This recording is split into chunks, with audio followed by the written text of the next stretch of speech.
こんにちは、はくかです。今日は私の手の描き方について紹介します。最初に知っておくと便利な手と指について説明をした後に手のイラストメイキングとともに解説していきます。まずは手についてです。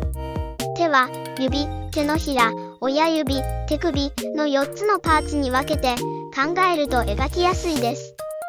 手の大きさは場合によって異なりますが、だいたい顔の4分の3の大きさと考えると良いと思います。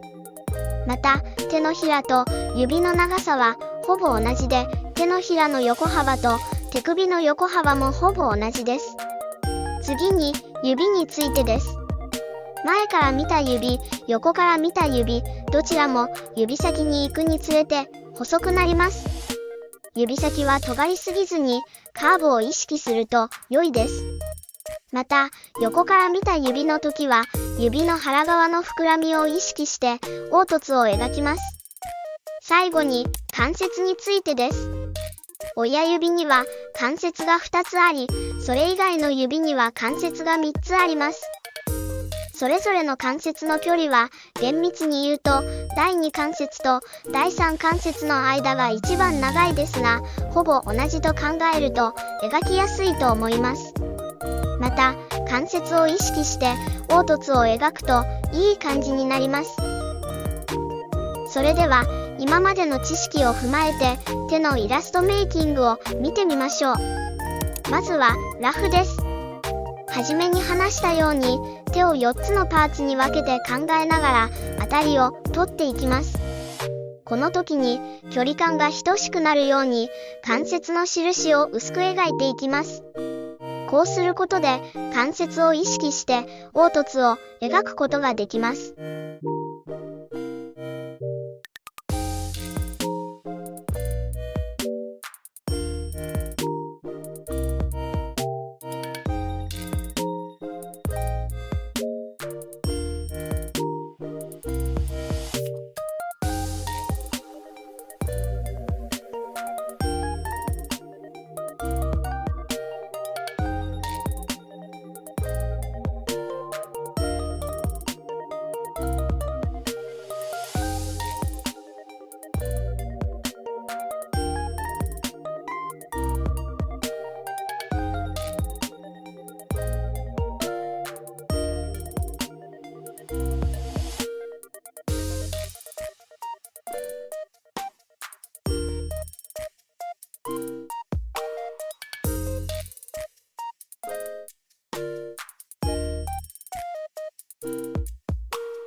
指を一気に描かず、関節ごとに分けて短い線で指を描いていきます。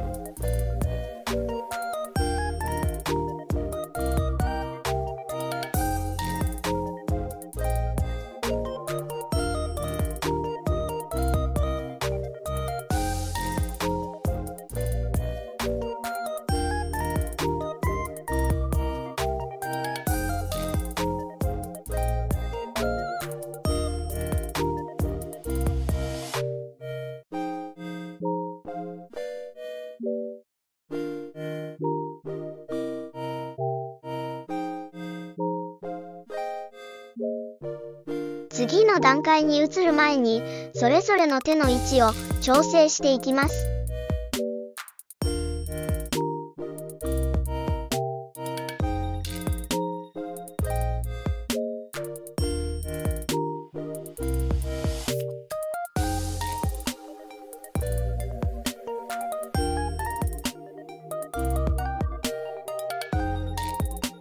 次に線画です。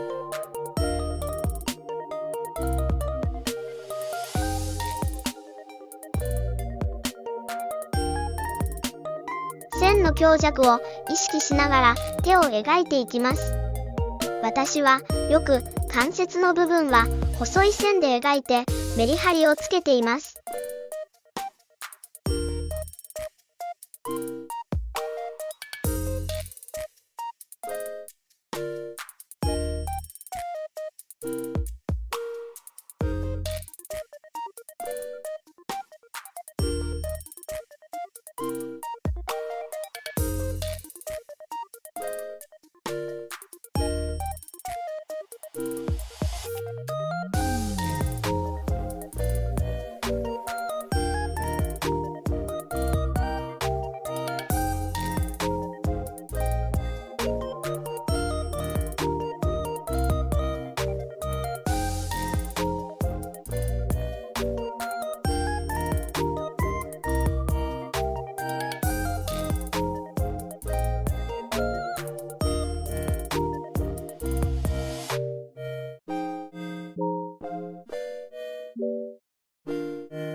次は色塗りです。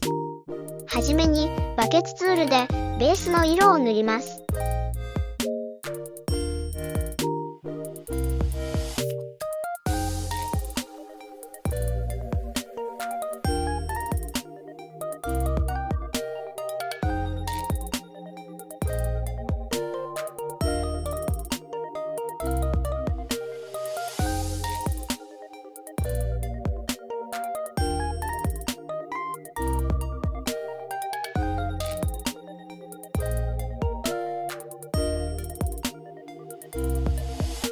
その後に新規レイヤーを作成して色をどんどん重ねて塗っていきます。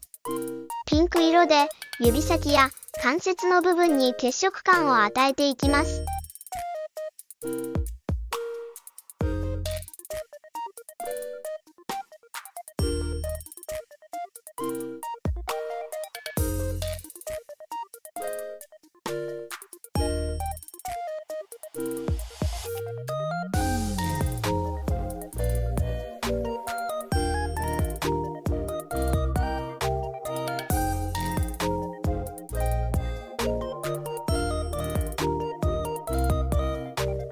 自分の手や資料を見ながら影を描いていきます。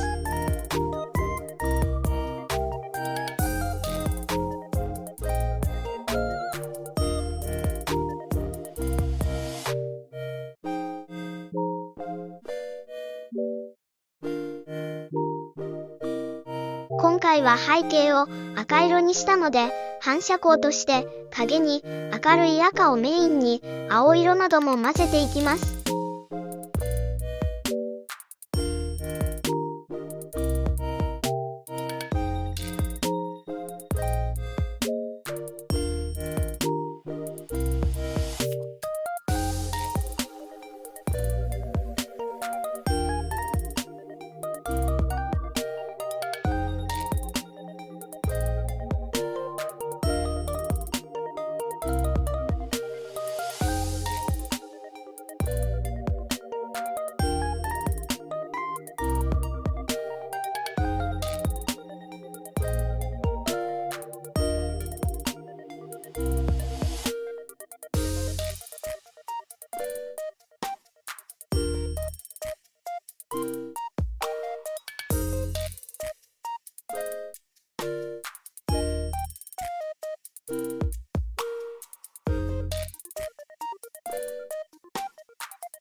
最後に線画の色を馴染みのいい赤色に変更したら完成です。